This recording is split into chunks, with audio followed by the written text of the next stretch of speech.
Oui, je pense que c'est un rendez-vous qui est très attendu par les Strasbourgeois. C'est un concert qui se veut très convivial, très familial, qui peut être précédé d'un pique-nique. Cette année, Marco Lettonia propose un concert totalement consacré à des musiques de films de John Williams. L'orchestre jouera ainsi la liste de Schindler, des thèmes de Jurassic Park, E.T., Harry Potter, Star Wars.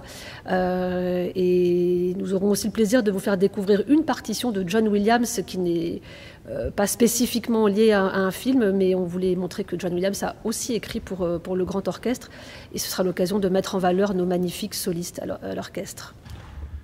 Vous êtes arrivé il y a quelques mois à Strasbourg, à la tête de l'Orchestre Philharmonique de Strasbourg. Ce sera donc votre première symphonie des arts en tant que directrice générale de l'Orchestre Philharmonique de Strasbourg.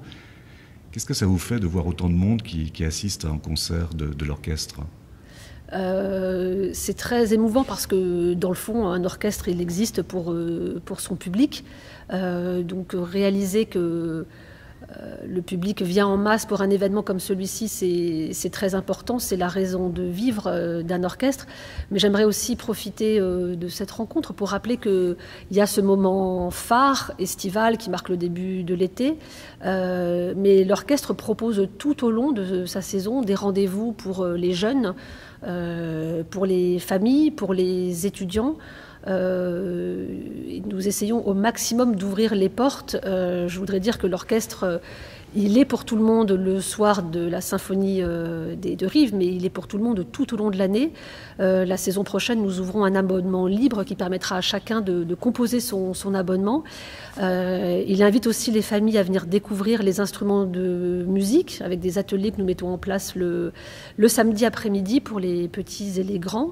Nous organiserons aussi la saison prochaine des nouveaux rendez-vous de musique de chambre dans la journée, en centre-ville, pour tous les spectateurs, et je ne dis pas les mélomanes, je dis les spectateurs, parce qu'on peut penser qu'on n'aime pas la musique ou que l'orchestre n'est pas fait pour soi, mais en réalité, il y a à l'orchestre des possibilités pour tous, et donc nous aurons voilà, ces concerts dont je parlais, 12h30 et 6 à 7 en centre-ville.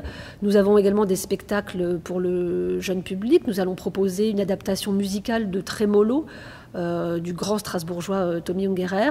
Et nous proposons aussi, avec notre directeur musical, des grandes œuvres du répertoire que tout le monde connaît, le boléro de Ravel, la symphonie numéro 6 pastorale de Beethoven, pour le public familial. Donc venez à l'orchestre, vous ne le savez pas, mais cet orchestre est fait pour vous et vous allez forcément trouver quelque chose qui vous plaira. On va reparler un petit peu de la programmation 2018-2019 qui est à nouveau très riche. Question plus personnelle, quelle est la place de la musique dans votre vie aujourd'hui et à quel moment elle est arrivée dans votre vie? Est-ce que vous vous souvenez du moment où la petite Mary Linden, brusquement, face à une œuvre, s'est dit « Ah, c'est ça la musique » Écoutez, c'était devant l'Orchestre Philharmonique de Strasbourg, puisque moi je suis née à Strasbourg et j'ai eu la chance d'avoir des parents qui ne pratiquaient pas la musique, mais qui l'aimaient beaucoup et qui m'ont très vite amenée ici. Et je me souviens notamment de concerts au conservatoire également, au Palais des Fêtes. C'était encore avec Alain Lombard. Voilà, donc peut-être que ce n'est pas totalement un hasard si je suis de retour à Strasbourg après toutes ces années. Est-ce qu'on se souvient de ces moments-là quand on dirige un orchestre philharmonique en disant ce que j'ai ressenti à une époque et ce que je ressens encore aujourd'hui, j'ai envie de le partager avec le plus de gens possible? Absolument, parce que la musique pour moi est une passion, elle est vitale, hein, et on n'a qu'une envie, c'est de faire partager cette passion et de transmettre, de donner à chacun en fait la possibilité de vivre cette expérience, parce que la musique c'est pas autre chose qu'une expérience humaine, à la fois individuelle, parce qu'on ressent en soi profondément ce choc de la musique, des sons, des timbres d'instruments, et en même temps la force du concert c'est que c'est une expérience collective parce qu'on partage ce moment-là. Et bien évidemment, c'est ça que j'ai envie de transmettre et de dire à chacun, j'insiste là-dessus, mais vous trouverez quelque chose qui vous plaît. Je voudrais raconter une anecdote un peu rapide. La semaine dernière, on accueillait une jeune stagiaire de troisième. On répétait Elias de Mendelssohn, une très belle œuvre vocale, un oratorio. Je l'amène à la répétition et je lui dis, quand tu en as marre, tu remontes. 2h30 plus tard, je la vois remonter, elle me dit c'était extraordinaire, enfin en réalité elle me dit c'était trop bien. Et je lui dis mais alors tu viens à une répétition, tu viens jamais au concert, comment ça se fait? Elle me dit mais jusqu'à aujourd'hui je ne savais pas que j'aimais la musique classique. Donc ça c'est le plus beau cadeau qu'on peut faire à un directeur général d'orchestre. La saison prochaine va être riche. Quelles sont un peu les grandes lignes que vous avez façonnées avec Marco Lettonia dans l'idée de cette saison 2018-2019? C'est difficile de réduire la saison à quelques événements phares. On ouvre la saison sur le Sacre du Printemps, qui est une œuvre magistrale et qui marque l'entrée de la musique dans le XXe siècle.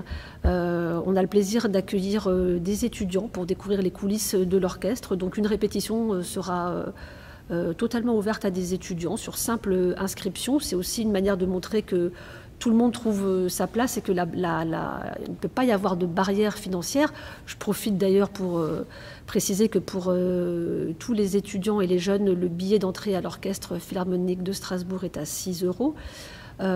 Donc le Sacre du Printemps reste une œuvre monumentale. Nous donnons ensuite une œuvre totalement délirante de Frank Zappa, en coproduction avec Musica, donc ça on s'en réjouit. Dans les temps forts de la saison, nous allons avoir un focus sur Shostakovich, un des derniers grands symphonistes du XXe siècle que Marco Lettonia a souhaité mettre en regard avec le créateur du genre, Haydn. Donc là aussi, je pense qu'on aura des très très beaux concerts au mois de janvier. Et puis un grand événement vraiment à ne pas manquer, c'est le retour de Joyce Di Donato et John Nelson pour la damnation de Faust. Certains ont vu, certains ont entendu parler de l'enregistrement des Troyens que nous avons fait en avril 2017, un moment colossal, un succès incroyable. Et donc c'est pour nous une grande impatience de retrouver toute l'équipe pour ce deuxième volet de la trilogie berliozienne. Je cite ces concerts-là, ça ne veut pas dire que les autres ne vont pas être merveilleux, mais puisqu'il faut choisir, voilà les concerts qu'on peut mettre en lumière. Pour les gens qui se demandent où nous sommes ici dans une des salles de répétition de l'Orchestre Philharmonique de Strasbourg. Il y a les concours qui se sont déroulés pour l'arrivée des nouveaux musiciens qui intègrent l'Orchestre Philharmonique de Strasbourg. Il y a une chose importante qui est juste derrière vous et qui n'est pas courante, ce sont des paravents. C'est-à-dire que le concours se fait à l'aveugle, c'est que vous ne voyez pas les musiciens et les gens qui vont sélectionner les musiciens ne les voient pas jouer. Oui, alors vous pointez du doigt un sujet qui agite l'orchestre actuellement. Beaucoup d'orchestres ont un paravent, au moins pour les premiers tours. Ça permet de garantir l'équité et l'intégrité du recrutement. C'est intéressant, d'ailleurs, même comme modèle d'entreprise et de recrutement, aucune discrimination. Et nous avons eu un très beau concours hier de corps solo. L'orchestre intègre beaucoup de jeunes ces temps-ci. On a recruté cette année un nouvel alto solo, un nouvel hautbois solo, une nouvelle clarinette solo, un corps hier. Nous avons intégré aussi une très très jeune violoncelliste qui a à peine 25 ans. Nous avons demain un concours de violon, un concours de contrebasson au mois de juillet. Donc l'orchestre, c'est vraiment une matière qui bouge, qui attire des jeunes, qui sont passionnés et qui eux aussi ont envie de transmettre, parce que finalement là, moi je suis devant votre écran, mais il faut savoir que derrière moi, il y a 110 musiciens, il y a toute une équipe, il y a un directeur musical, et que ça fait quand même 130 personnes qui sont animées de la même passion que moi, et qui sont prêts à venir à la rencontre du public, des plus jeunes, des moins jeunes.